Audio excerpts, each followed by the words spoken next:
Welcome to the Context Machine, episode number 726. I'm Brian Chaffin. And I'm Jeff Gamet. Hey, go check us out on our website, contextmachine.io, but not until after you're done with the show here because, you know, we're all together for fun. Yeah, fair enough. You can also use contextmachine.io to reach out to us, or you can find us on Threads at Context Machine Podcast, or on Blue Sky at contextmachine.bsky.social. Jeff, you have been exploring a topic that is near and dear to my heart, but from a different angle. Yeah. Okay. So, to cut to the chase, I've been looking for the best text editor tool for me. Now, the backstory is I do pretty much all of my writing in BB Edit. Even though I'm not using it as a code editor tool typically. And it's no secret based on recent shows that I am looking at my iPad Pro as my new on-the-go device instead of a laptop.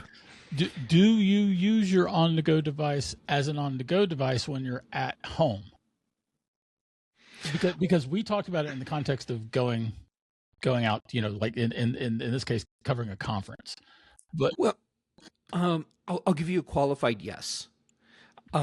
So when I'm using my iPad at home, it's actually my favorite tool for video editing, and I like to use Prompt as the tool to SSH into the Raspberry Pis that I have running headless, you know, like for my Plex server and stuff.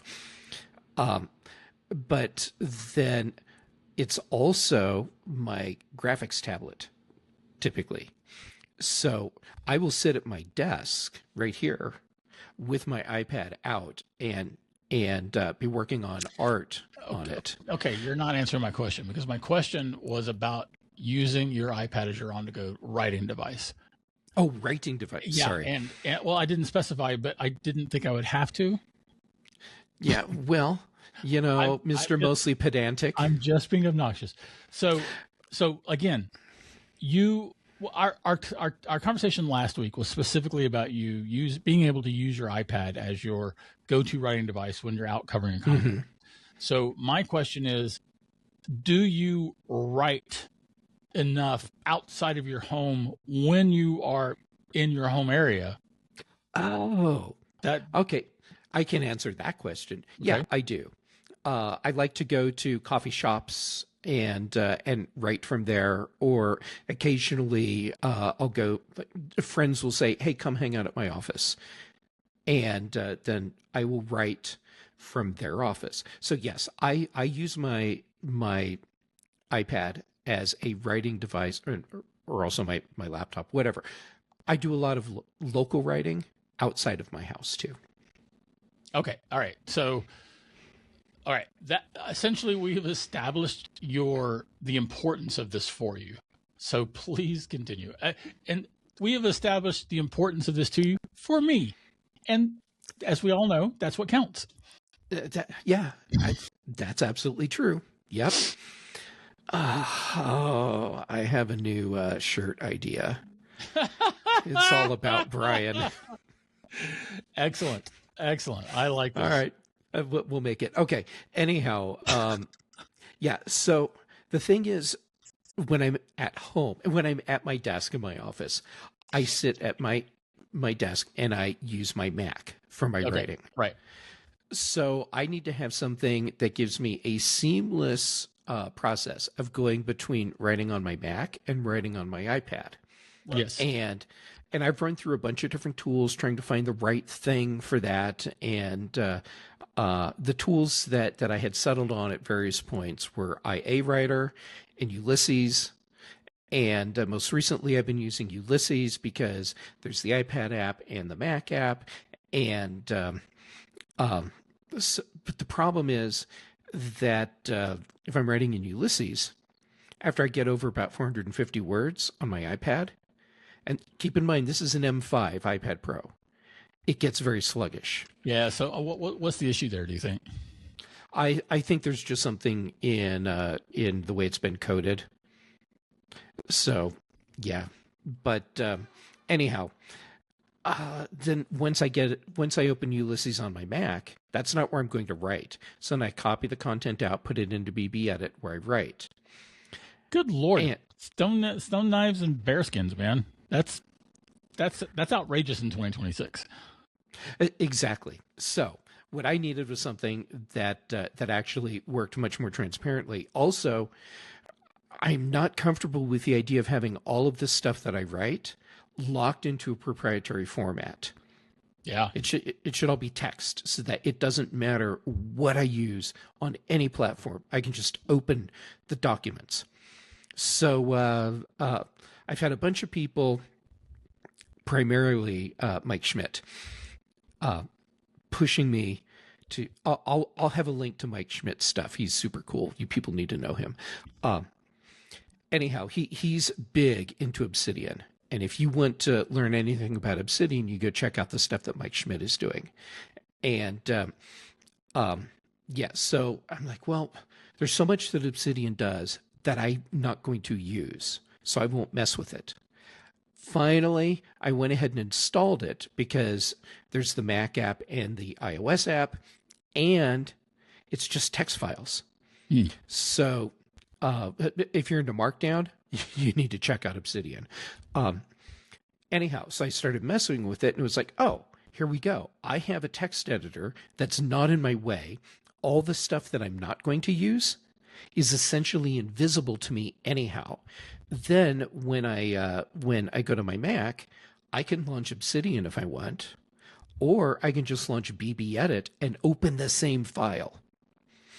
And I think I finally found the right tool for my seamless transition between writing on my Mac and my iPad. And I'll tell you what I really want for my ultimate solution for this is to have BB Edit on the iPad, which I'm not sure how that could work because there's so much that they're doing with BB Edit that requires the Mac. Yeah. Yeah, but anyhow, Obsidian may actually be that solution for me.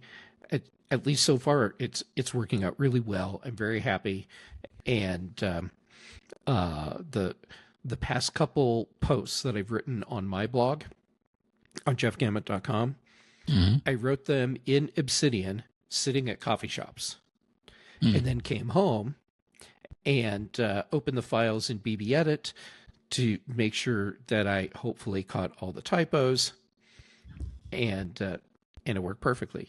But then I after saving the files out of BB Edit, I opened it back up in Obsidian, and they're still just fine. It's like freaking amazing. All right. So I've got to ask, why aren't you using Scrivener? Okay, that's a fair question. I think mostly for me it comes down to everything that Scrivener does. No, there's a better way to say that.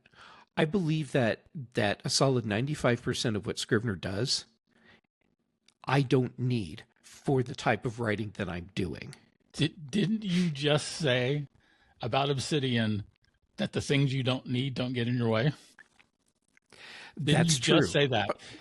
As you're talking about bouncing, you're having to bounce between two different apps for writing your documents. And again, 2026, I find that to be barbaric and like a completely unnecessary step that you're putting yourself through. Right. Okay. Let me ask you two questions. And I'm not trying to set you up for anything. Genuinely curious. Is Scrivener saving in a proprietary format? I don't know. Well, so the Scrivener file, the project. Okay. So I think we need to actually back up and talk about how Scrivener does some of these things that you're needing to do on your daily basis. Okay. So you have a Scrivener project, and that Scrivener project is essentially a container. In many ways, Scrivener is a container app first. Right? Okay. And it's funny. So Pete Alden, who is my new podcasting partner for Working Writers at Working By the way, Writers. congratulations on your new show. That's super cool. Thank you. And we hope to launch next Tuesday as of this writing. Awesome. We're recording this on Wednesday, August 19th. So we should, 25th, I think August 25th is when we're going to actually launch. But we just recorded our 4th episode this week. And it was about Scrivener versus Word for writers. Oh. Right. So it was when I was putting together the notes for that discussion that it occurred to me that Scrivener is first and foremost a container app. It also is an excellent text editor, but it's a container app because your Scrivener project can hold everything. It can hold images, research notes, web pages, your text documents. And a lot of this is definitely aimed at writers because you've got a binder. Mr. Mostly Pedantic. Yes. Specify what type of writers. Book authors, fiction and nonfiction. Okay. Because you've got a. I don't know if this is going to reverse this, but this is my left hand, FYI. Yeah. Yeah, that is definitely your left hand. You've got a binder, and I guess I could put a screenshot. I'll add a screenshot to this recording later. If you're listening to us, check us out on YouTube. Yep. And by the way, I see the Apple's added video, so we should figure out how to add our video to Apple. Yeah. We'll have the interns get right on that. Right, exactly. So anyway, you've got a binder on the left, and that binder has access to all of your documents. And when you click on a folder for, say, a chapter or an individual text file for your scenes, or however you're doing it, you get all of that to manipulate or to look at in one window, and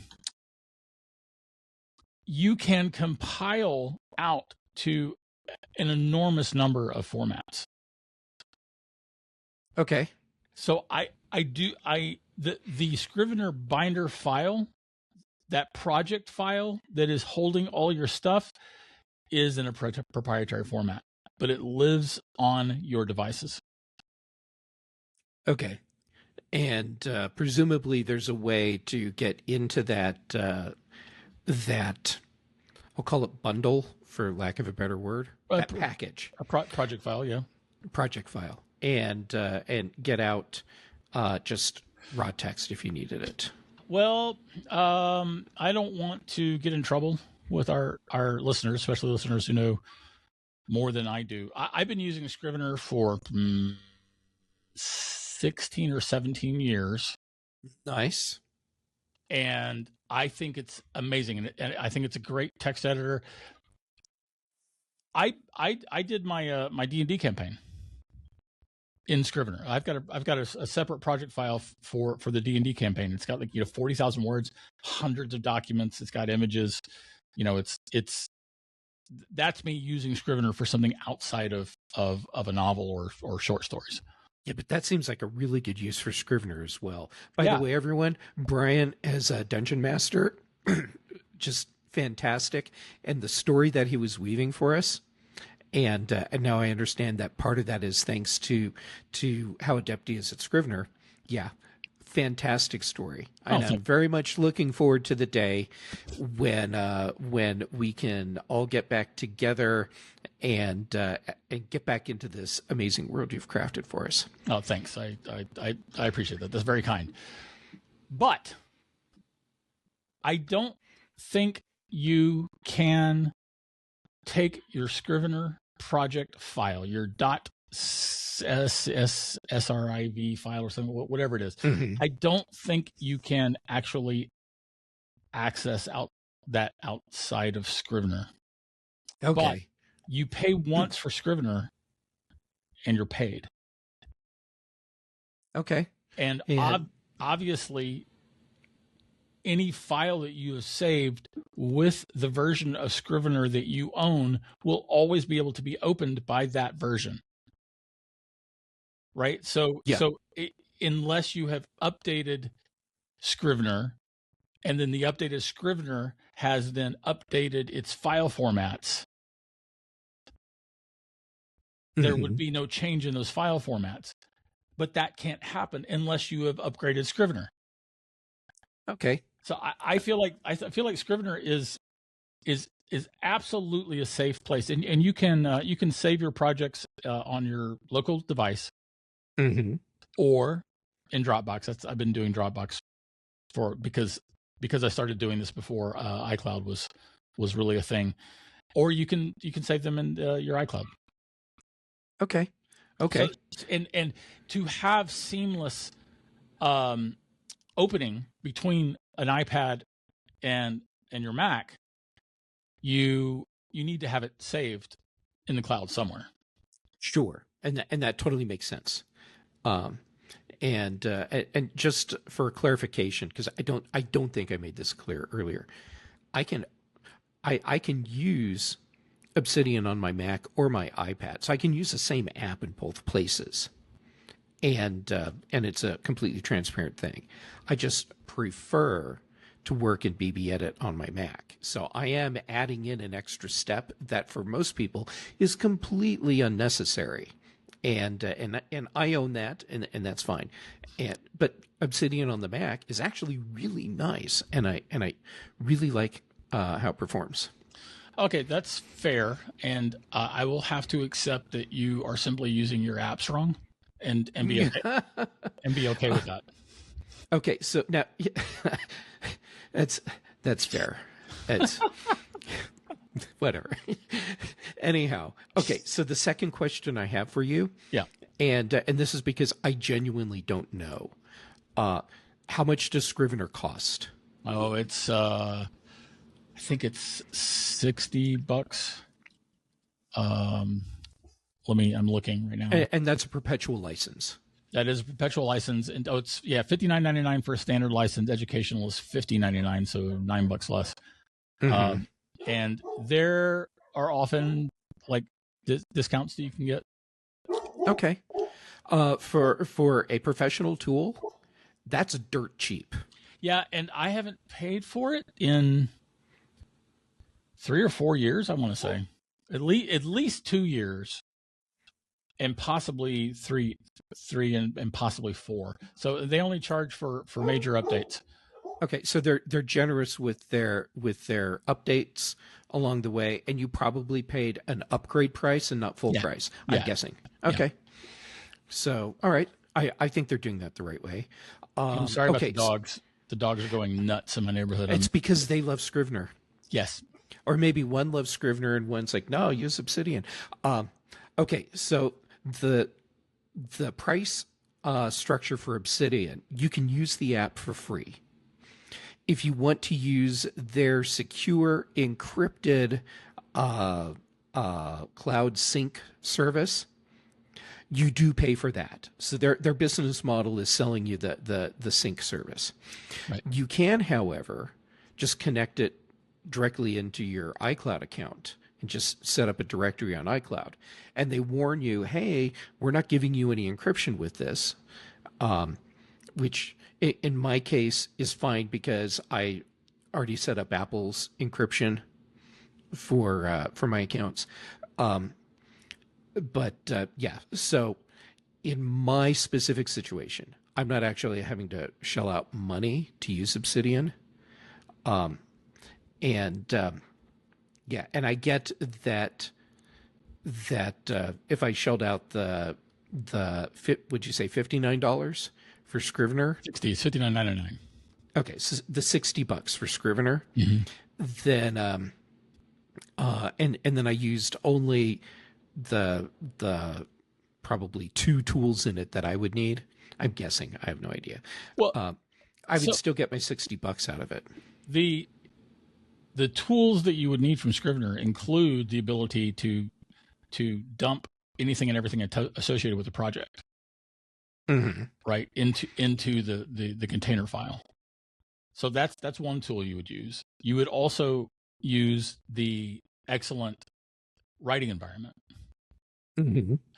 I could see you using the side-by-side view. And what do I get in that? I will stick another screenshot in onto the video that Jeff isn't seeing right now, but you get one window. You get two panes. You get a window with I don't know if my fingers might be getting cut off, but you've got the important fingers are still there. You've got one pane with the document that you're working on. Mm-hmm. You've got another pane with another document, be it a reference, be it an earlier version, say of an article that you're working on, or it's a web page or notes or an image that you've got that you're referencing. And you can click on either one of those panes for that to be the active pane that you're actually writing on. Okay. And there are excellent. Yeah. I know Obsidian also has excellent. I'm not bagging on Obsidian here, and it turns out I'm okay with you choosing to use Obsidian and being thank about God. it. Yeah. It turns out I'm okay with that. I just think that Scrivener is amazing, and it is absolutely an appropriate app for what you're doing. The fact that you can dump everything that you need into this container seems like that would be very useful to you. Can you put images in Obsidian? Probably. I haven't experimented with that. And the other elements you're describing, that just everything you just listed out, I'm actually doing a lot of that already in Workona, which is a web browser extension. You have to have a Chromium browser or Firefox, and then you can do full-on project management and have all the assets and everything just right in a browser tab, which for a lot of the client stuff I do, that involves Google Docs. And so having everything right there in the browser window makes sense for that kind of a project. Yeah. Now, for my personal stuff, there would be no need to keep everything in the Workona ecosystem. Yeah, I wouldn't want to do that unless I had to do it for a client, for instance. Yeah, and for that stuff, holy forking shirt balls, it is so slick. Okay, the thing that I'm getting out of this really is that we are so lucky that we have so many great options that I could bounce between multiple tools trying to find the right one and not have to freak out like I will not find a thing that meets this special niche use. It's probably not that niche use case that I have. And when I find a thing where I'm like, I think I finally found it, then you can sit here and say, yeah, but you should check this out. And everything you rattled off, it's like, yeah, I see the value in that. And I just love that we have options. There's also the compiling features, so you can compile out. You can take a document or your entire document. So this might possibly apply more to book writers, because you can basically choose which of the files in your project you're compiling out. But you can compile to a Word document, you can compile to a PDF document, you can compile to an EPUB, which I realize you're probably not ever going to need to do, or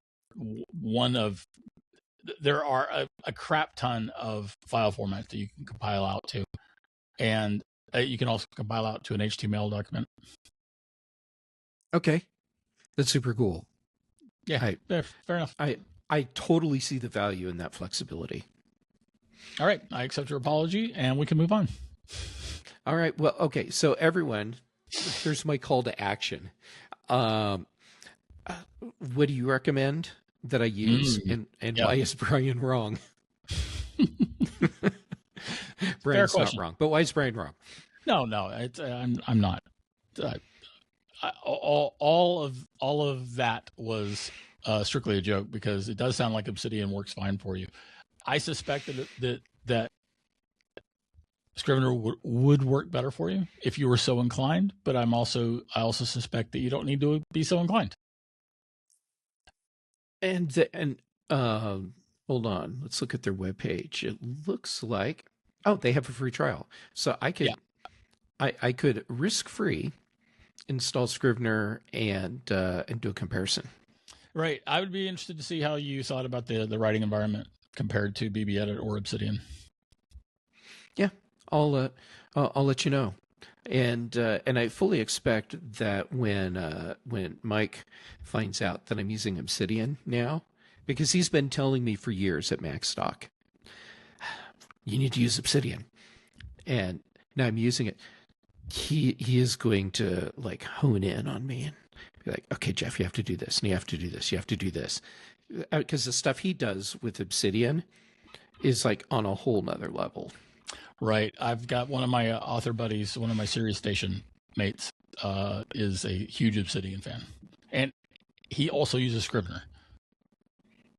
Right. So, so it's not one or the other for him, but he's always pitching the glories of Obsidian. Yeah, there's people where their entire lives are essentially, no, what's a better way to say it? Obsidian is the nexus of their world. All right, fair enough. So listen, we actually don't have much time. We've got a meeting that we've got to attend to, and we've got a very useful tip that we got from our friend Dave Hamilton. Oh my gosh, yes. All right. Well, I'll jump in on the tip. So let's say you've lost your iPhone, like in your house or at your friend's house. You can set up a shortcut action on your iPhone that watches our own house. In our own house, yeah, or here in the Context Machine Studios, you can set up a script on your iPhone that monitors for a specific trigger word, whatever you want that word to be, in messages. And then when it detects that someone has texted you that trigger word, you can then have your iPhone play whatever sound it is that you want. So, it could be an alert tone or a song or a recording of Bryan saying, I'm stuck in the couch or whatever. And then that way, as Dave described it, you just borrow a friend's phone and type in your trigger word to yourself in messages, and then your iPhone starts playing the sound and you can figure out where it is. And I think that's super cool. And for everyone that's saying, yeah, but I can just use Find My, well, what if you don't have another device to use Find My with in that moment? Right. Like in this case, you're at your friend's house and you only have your iPhone with you, and it's your iPhone that's lost. Yeah. Then just send a message to yourself from someone else's phone and you can find that. And yes, we'll have a link to that in our notes. And Dave, that was a really cool tip. Yeah. And I kind of want to walk through how that works. So the script is essentially listening for incoming texts. Yes. And it would be triggered by this word that you chose. In Dave's reel, he uses the word Marco, as in, Marco Polo. That was his thing. And then he points out that don't use Marco, because now anyone who knows that you use Marco is going to mess with you. And start texting you. So come up with your own word. But anyway, the script listens for incoming triggering words. When that trigger happens via a text message, that's when the sound that you have chosen to play will occur. There you go. Yeah. I think that's a super cool tip. It's a super cool tip, and I loved it. Thanks, Dave, for that. We've got a link in the show notes to that reel, and yeah, I think that's it, man. We're good. Is that right? We're good. Hit some buttons. All right. That's this week's Context Machine. If you have anything to comment on, add, or question, you can write us at podcast@contextmachine.io. Our bandwidth is provided by CashFlyer. The bass is by Dr. Boom, recorded just for this show. And Jeff, that's it for this week. Awesome. Let's do it again. Let's.